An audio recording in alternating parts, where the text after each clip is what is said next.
Welcome back to DeFi Supply. Today, I'm going to talk to you about how to build your cryptocurrency portfolio. And in this video, I'm going to dive into the 5 top wallets that I use to access most blockchains. And I'm also going to tell you how to prevent exploiters from getting to your crypto. And then I'm going to wrap it up by just discussing how I structure my cryptocurrency portfolio and how I separate my crypto between different wallets for their own use cases.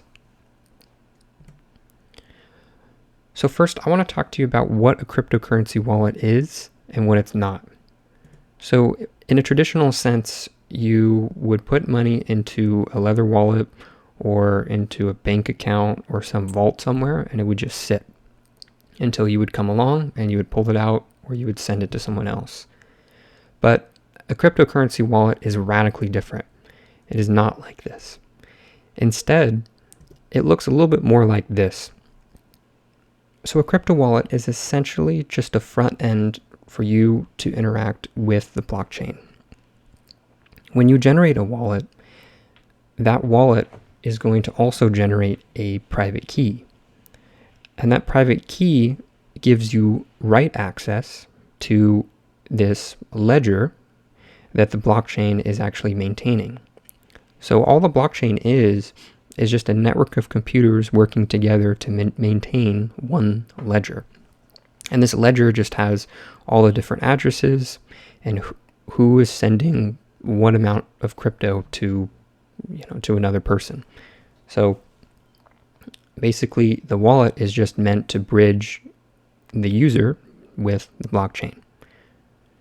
So you can imagine there's many different wallets that can do this, but they all essentially do the same thing. They take your private key and they allow you to interact with the blockchain in a very easy kind of front end sort of manner.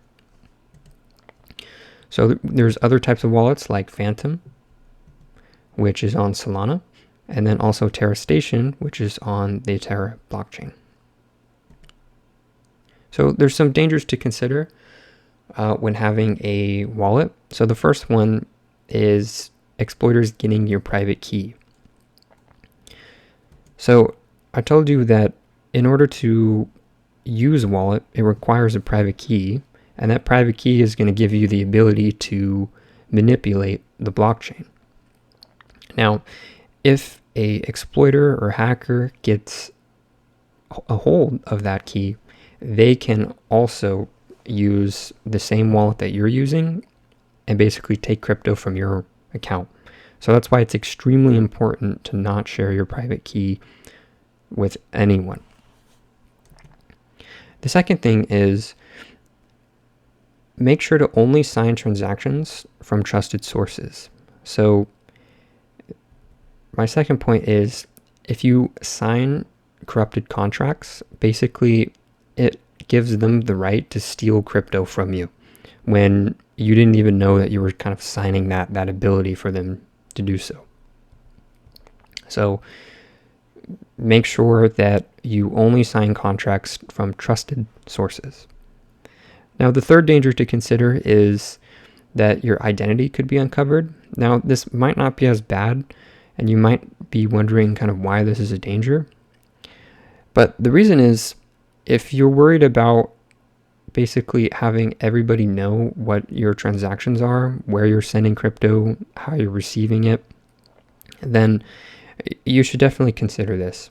So that's why you want to have 2 different types of wallets. One being an alias wallet where you accept crypto, and the other being your actual wallet where most of your assets are and where most of your private trades are going to be going on. So the reason, or the other reason you want this is because if exploiters are trying to figure out what your net worth is, to figure out if you're kind of worth their time to try and exploit, they'll just look at what your wallet is. But they won't know what that wallet is if you separate it between an exchange. But before I get into that, if you didn't separate it with an exchange, they would send crypto to your alias, and maybe you might pull that into your main wallet where you do kind of all your private trades, and they'll know what your total net worth is. But if you receive Bitcoin, for example, in your alias wallet, and then you send that Bitcoin to an exchange, and then send that Bitcoin from the exchange to your core wallet, then you're kind of drawing this invisible line where people aren't able to link your alias wallets with your core wallets. So this gives you a great benefit in that with your core wallets, no one's really snooping around. The only people who know what your core wallets are is the exchange itself. So this is not a 100% foolproof way of avoiding people from tracking your crypto, but just for the common person, this will be good enough. So there's 5 essential DeFi wallets that I think everybody should own or have when, using the... So there's 5 essential DeFi wallets that I think everyone should use. That is MetaMask, Trust Wallet, Phantom with Solana, Terra Station with Terra, and Kepler with the Cosmos ecosystem. So Trust Wallet is my go-to for whenever I want to have people send me crypto. So it's sort of my receiving wallet, and then I also use it to send crypto to other people. And the cool thing with Trust Wallet is their interface. It's very clean, so I like it personally. You can use many different other ones that are out there, but this is just an example. So Trust Wallet, I'll use this to generate a private key if I'm generating a hot wallet, and then I'll use that private key to enter it into Phantom and Terra Station, so it allows me to have greater control when interacting with different blockchains.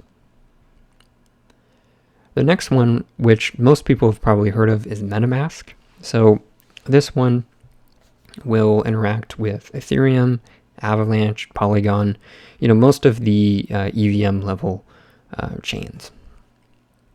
And the second one is Phantom, which exclusively will interact with the Solana blockchain. And as I said, Terra Station will interact with the Terra blockchain. And I've put kind of just these pictures here to show you what it looks like. To connect a wallet, you would just create a new wallet. But in this case, you're just going to click Recover Wallet if you have already generated one through Trust Wallet. The next one is Kepler. So this one will give you access to many different blockchains, from Terra to Cosmos to Secret Network to Akash Network. So really any blockchain that uses the Cosmos ecosystem. So as I've mentioned before, when I'm setting up all of these different wallets, what I'll do to make things simpler for me is I'll use the Trust Wallet app, and I will create a new wallet, which will generate a Multicoin private key.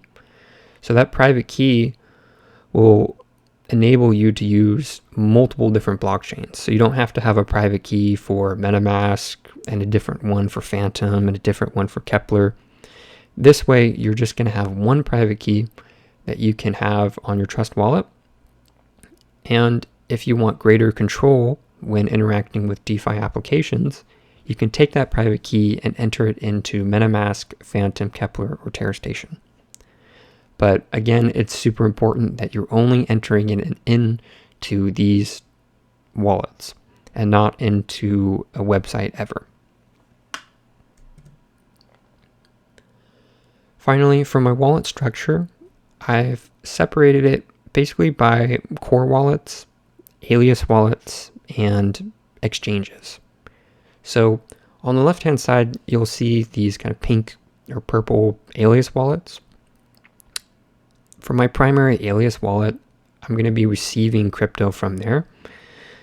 And then I can send that to a vault alias, as I call it, where I basically separate my wallet where I just kind of keep crypto and just save it from the wallet that I use for most interactions. So my primary alias, in a way, is sort of my checking account, and my vault alias is sort of my savings account.